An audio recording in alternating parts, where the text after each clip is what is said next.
Hello बच्चों, क्या हाल चाल, कैसे हैं आप लोग? अच्छे हैं? अच्छे रहिए, स्वस्थ रहिए, पढ़ते रहिए। आइए शुरू करते हैं element of banking and insurance का सेकंड लेक्चर। तो जल्दी से तैयार हो जाइए, कॉपी और कलम निकालिए और नोट करना शुरू कर दीजिए और इसे बार बार पढ़ लीजिएगा, ठीक है? तो आइए स्टार्ट कर दीजिए। बहुत जल्दीबाजी में लेक्चर तैयार हो रहा है, पीडीएफ कंप्लीट करने में काफ़ी देर हो गई है और आज टाइम भी नहीं मिला है, तो जल्दी से तैयार हो जाइए और वीडियो अच्छा लगे तो उसे लाइक ज़रूर करिएगा। तो आइए स्टार्ट करते हैं। सबसे पहला फर्स्ट क्वेश्चन, निम्नलिखित में से कौन सी बीमा की विशेषता नहीं है? ध्यान दीजिएगा, क्वेश्चन में कह रहा है निम्नलिखित में से कौन सी बीमा की विशेषता नहीं है? जोखिम से सुरक्षा, सीमित क्षेत्र बीमा एक अनुबंध है, जोखिम अंतरण विधि। तो इसमें से सही ऑप्शन क्या है? कि सही ऑप्शन है सीमित क्षेत्र। यह बीमा की विशेषता नहीं है, अर्थात बाकी सब ये जितना भी देख रहे हैं ये बीमा की विशेषता है, ठीक है। दूसरा हमारा क्वेश्चन कह रहा है कि वह व्यक्ति अथवा संस्था जो किसी दूसरे व्यक्ति को जोखिम होने वाली हानि की पूर्ति का वचन देती है कहलाती है। ध्यान दीजिएगा, वह व्यक्ति या संस्था जो किसी दूसरे व्यक्ति को जोखिम से होने वाली हानि की पूर्ति का वचन देती है कहलाती है। क्या कहलाती है? बीमित कहलाती है, बीमाकर्ता, बीमादार, बीमाकृत। सोचिए क्या हो सकता है? तो बीमाकर्ता कहलाती है। तो ऑप्शन बी सही है। तीसरा हमारा क्वेश्चन कह रहा है कि बीमा के अनुबंध के अनुसार वह अधिकतम राशि जो बीमित द्वारा बीमा दुर्घटना के घटित होने पर क्षतिपूर्ति के रूप में प्राप्त की जा सकती है कहलाती है। ये क्या कहलाती है? बीमाकृत राशि, प्रतिफल, प्रीमियम, इनमें से कोई नहीं। तो सही ऑप्शन इसमें से क्या हो सकता है? सोचिए, वह बीमाकृत राशि कहलाती है। वह अधिकतम राशि जो बीमित द्वारा दुर्घटना के घटित होने पर क्षतिपूर्ति के रूप में दी जाती है, बीमाकृत राशि कहलाती है। 4 नंबर क्वेश्चन कह रहा है जब किसी संपत्ति का बीमा उसके मूल्य से कम धनराशि का कराया जाता है तो उसे क्या कहा जाता है? बीमा, अल्प बीमा, अधि बीमा, पुनर्बीमा। सोचिए क्या हो सकता है? तो उसे अल्प बीमा कहा जाता है, क्योंकि संपत्ति से कह रहा है उसके मूल्य से कम धनराशि का कराया जाता है, तो उसे क्या कहा जाता है? अल्प बीमा। 5 नंबर क्वेश्चन कह रहा है हमारा कि जब किसी संपत्ति का बीमा उसके मूल्य से अधिक धनराशि का कराया जाता है तो उसे क्या कहा जाता है? बीमा, अल्प बीमा, अधि बीमा, पुनर्बीमा। सोचिए क्या हो सकता है? ये तो आप तो जानते ही होंगे, अधि बीमा। अधि बीमा मतलब उसके मूल्य से जब अधिक धनराशि का कराया जाता है तो अधि बीमा कहलाता है। नेक्स्ट क्वेश्चन हमारा कह रहा है 6 नंबर कि एक बीमाकर्ता अपने जोखिम को कम करने के लिए किसी दूसरे बीमाकर्ता को अपने द्वारा बीमाकृत जोखिम का पुनर्बीमा करा लेता है। इस प्रक्रिया को कहा जाता है अल्प बीमा, अधि बीमा, पुनर्बीमा, बीमा। देखिएगा, जितना जोखिम होता है उससे यदि अधिक का वो बीमा कराता है अन्य बीमा कंपनी से, तो ऐसी दशा में उसे क्या कहा जाता है? पुनर्बीमा कहा जाता है। तो ऑप्शन सी सही। 7 नंबर क्वेश्चन कह रहा है कि निम्नलिखित में से कौन सा बीमा विविध बीमा में सम्मिलित नहीं है? विविध बीमा में, अब सोचिए विविध बीमा में क्या शामिल नहीं है? मोटर बीमा, फसल बीमा, विश्वस्त बीमा, समुद्री बीमा। सोचिए इसमें से क्या हो सकता है? तो इसमें से कौन सा बीमा है? समुद्री बीमा विविध बीमा के अंतर्गत शामिल नहीं होता, ठीक ना, समुद्री बीमा अलग होता है। निम्नलिखित में से समुद्री बीमा में सम्मिलित क्षेत्र है। समुद्री बीमा में शामिल कौन कौन सा क्षेत्र है? दायित्व बीमा, माल का बीमा, दोनों बीमा, मैंने उपयुक्त 1, 2 और इनमें से कोई नहीं। तो सोचिए कौन सा होगा? इसमें से ऑप्शन होगा हमारा सी। थोड़ा आप भी इसमें दिमाग लगाया करिए ताकि आपके दिमाग में आ जाए कि हाँ कौन सा क्वेश्चन का इसका आंसर होगा। मोटर बीमा में निम्न में से कौन से जोखिम संग्रहित किए जाते हैं?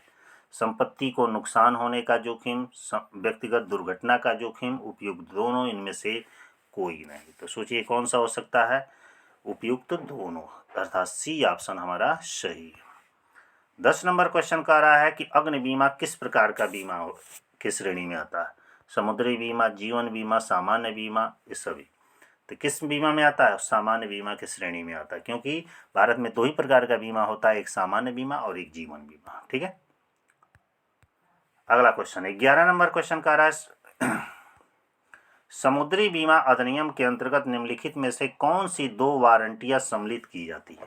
कौन सी 2 वारंटियां सम्मिलित की जाती है? सोचिए क्या सोचे हैं इसमें से? नेविगेशन और समुद्री यात्रा, वस्तु की समुद्रतीता और वैधता, वस्तु और नेविगेशन की वैधता, नेविगेशन और रस्सा वारंटी। कौन सा ऑप्शन इसमें से सही दिख रहा है आपको? दूसरा ऑप्शन सही है, वस्तु की समुद्रता और वैधता। और 12 नंबर क्वेश्चन कह रहा है परिपक्वता दावा है। पॉलिसी की परिपक्वता पर देय राशि, बीमाकृत जीवन की मृत्यु पर भुगतान की जाने वाली राशि, पॉलिसी धारक द्वारा धनराशि का दावा किए जाने के समय भुगतान की गई राशि और उपरोक्त में से कोई नहीं। तो बताइए कौन सा ऑप्शन इसमें से आपको सही दिख रहा है? तो सही ऑप्शन है ए ऑप्शन, पॉलिसी की परिपक्वता पर देय राशि। ठीक ना। अगला क्वेश्चन है 13 नंबर की मृत्यु दावा है। ध्यान दीजिएगा, मृत्यु दावा क्या है? नामिनी की मृत्यु होने पर बीमाकृत को भुगतान की जाने वाली राशि, बीमाकृत जीवन की मृत्यु पर नामिनी को भुगतान की जाने वाली राशि, पॉलिसी की सावधि की समाप्ति पर भुगतान की जाने वाली राशि और उपरोक्त में से कोई नहीं। तो इसमें से सही ऑप्शन है कि मृत्यु दावा तब मिलता है जिसका बीमा हुआ है वो मर जाता है और उसके नामिनी को उसको पेमेंट किया जाता है। ऑप्शन बी सही है। ठीक ना। 14 नंबर क्वेश्चन कर रहा है अधिकार सौंपने तथा नामांकन के लिए निम्नलिखित में से किसके अधीन शासित किए जाते हैं?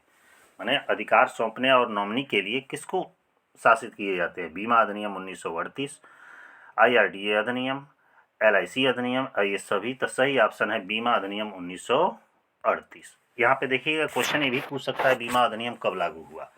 इस 14 नंबर क्वेश्चन में आपसे ये भी क्वेश्चन पूछा जा सकता है कि ये बीमा अधिनियम कब लागू हुआ था। ध्यान रखे रहिएगा, बीमा अधिनियम 1938 में लागू हुआ था। इसका पर क्वेश्चन नहीं बनाया है लेकिन इसको यहीं पे हम समझा दे रहे हैं। ठीक ना। अगला क्वेश्चन है आपका 15 नंबर की पॉलिसी धारक को पॉलिसी के अधीन नामिनी नियुक्त करने की आवश्यकता होती है यदि नामिनी अवयस्क हो, बीमाकृत राशि अधिक हो, मृत दावा किसी निर्दिष्ट व्यक्ति द्वारा प्राप्त किया जाना हो और उपरोक्त सभी। तो इन चारों में से कौन सा ऑप्शन आपको सही है? पहला ऑप्शन सही है, नामिनी अवयस्क हो, ऐसी दशा में पॉलिसी धारक को पॉलिसी के अधीन नामिनी नियुक्त करने की आवश्यकता होती है।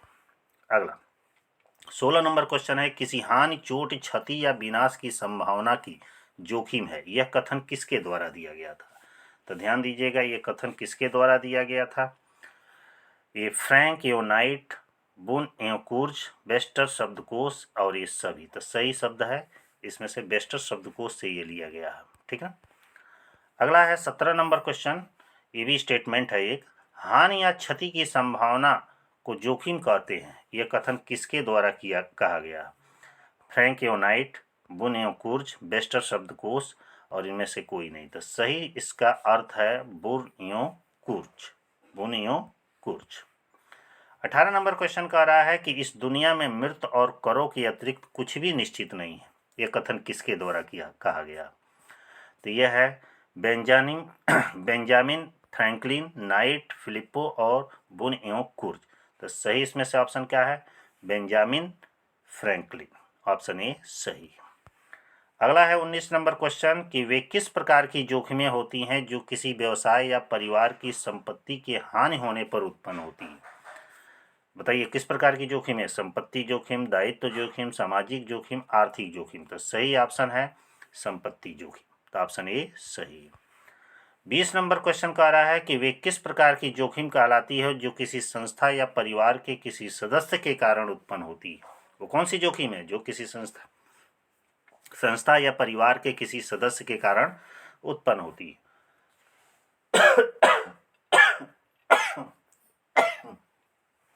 हाँ, तो ध्यान दीजिएगा, थोड़ा खांसी आ गया था।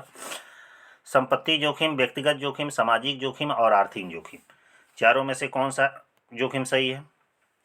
संपत्ति जोखिम। ऑप्शन ए सही है हमारा। अगला क्वेश्चन है 21 नंबर कि वह जोखिम जो संस्था के आर्थिक स्थिति को प्रभावित करती है कहलाती है, कौन सा होगा? बताइए। आर्थिक जोखिम, व्यक्तिगत जोखिम, संपत्ति जोखिम, भौतिक जोखिम। तो वो आर्थिक जोखिम कहलाती है। तो ऑप्शन ए सही है। 22 नंबर क्वेश्चन कह रहा है कि निम्न में से वो कौन सी जोखिम है जिसमें लाभ या हानि दोनों की संभावनाएं विद्यमान होती हैं? बताइए वह कौन सी जोखिम है जिसमें लाभ या हानि दोनों की संभावनाएं विद्यमान होती है। आधारभूत जोखिम, प्रकल्पी जोखिम, शुद्ध जोखिम, विशिष्ट जोखिम। तो सही ऑप्शन इसमें से कौन सा दिख रहा है आपको? आधारभूत जोखिम, ऑप्शन ए सही। 22 नंबर क्वेश्चन कह रहा है कि वह कौन सी जोखिम है, सॉरी एक मिनट, थोड़ा सा आप बैक आइए। 22 नंबर में कि निम्न में से वह कौन सी जोखिम है, ध्यान दीजिएगा थोड़ा सा, ये दोनों क्वेश्चन एक जैसे रिपीट था। क्वेश्चन हमारा है कि निम्न में से वो कौन सी जोखिम है जिसमें लाभ या हानि दोनों की संभावनाएं विद्यमान होती हैं। तो यहाँ पे होगा आधारभूत जोखिम, प्रकल्पी जोखिम, शुद्ध जोखिम, विशिष्ट परिकल्पी जोखिम होगा, जिसमें लाभ हानि दोनों की संभावना उसे परिकल्पी जोखिम कहा जाता है। और उसी से रिलेटेड एक और क्वेश्चन है कि वो कौन सी जोखिम है जो न किसी व्यक्ति विशेष के कारण उत्पन्न होती है और न ही किसी व्यक्ति विशेष को प्रभावित करती है। तो यहाँ पे आपका होगा आधारभूत जोखिम, विशिष्ट जोखिम, प्रकल्पी जोखिम, शुद्ध जोखिम। तो सही ऑप्शन है आधारभूत जोखिम, ऑप्शन ए सही है, इसका ये आधारभूत जोखिम होगा। थोड़ा सा खांसी आ गया था इसलिए मैं डिस्टर्ब हो गया था, ठीक है कोई बात नहीं। 24 नंबर क्वेश्चन देखिए। 24 नंबर क्वेश्चन में कह रहा है उपभोक्ता की इच्छा में परिवर्तन किस प्रकार की जोखिम है। उपभोक्ता की परिवर्तन में जोखिम किस प्रकार की जोखिम है, उसकी इच्छा में जब परिवर्तन होता है तो गतिशील जोखिम, स्थिर जोखिम, परिकल्पी जोखिम, शुद्ध जोखिम। तो सही ऑप्शन है गतिशील जोखिम, ऑप्शन ए सही। 25 नंबर क्वेश्चन कह रहा है, ध्यान दीजिएगा कि 25 नंबर में कि जब एक बीमाकर्ता दूसरे बीमाकर्ता के साथ अनुपातिक पुनर्बीमा व्यवसाय का आदान प्रदान करता है तो यह है क्या है? वैकल्पिक जोखिम हस्तांतरण, पारस्परिकता, प्रतिगामी, ऊर्ध्वाधर स्थान। तो इसमें से सही ऑप्शन आप क्या दिख रहा है आपको? पारस्परिकता, ऑप्शन बी सही। ये सबसे मोस्ट इंपॉर्टेंट क्वेश्चन है कि निम्न में से IRDA का पूरा नाम, ध्यान दीजिएगा ये बहुत ही इंपॉर्टेंट क्वेश्चन है, समझिए कि IRDA का पूरा नाम क्या है। तो ध्यान दीजिएगा, इंश्योरेंस, इसका पूरा नाम होता है insurance regulatory and development authority of India. एक याद रखे रहिएगा, I माने इंश्योरेंस, R माने रेगुलेटरी, D माने डेवलपमेंट, A माने अथॉरिटी, I माने इंडिया, ये होता है। ऑप्शन ए इसका सही। और ये भी दूसरा क्वेश्चन बहुत ही इंपॉर्टेंट है कि भारतीय बीमा विनियामक व विकास प्राधिकरण का गठन हुआ। भारतीय बीमा विनियामक विकास प्राधिकरण का गठन कब हुआ था? 19 अप्रैल सन 2000 में, ठीक ना।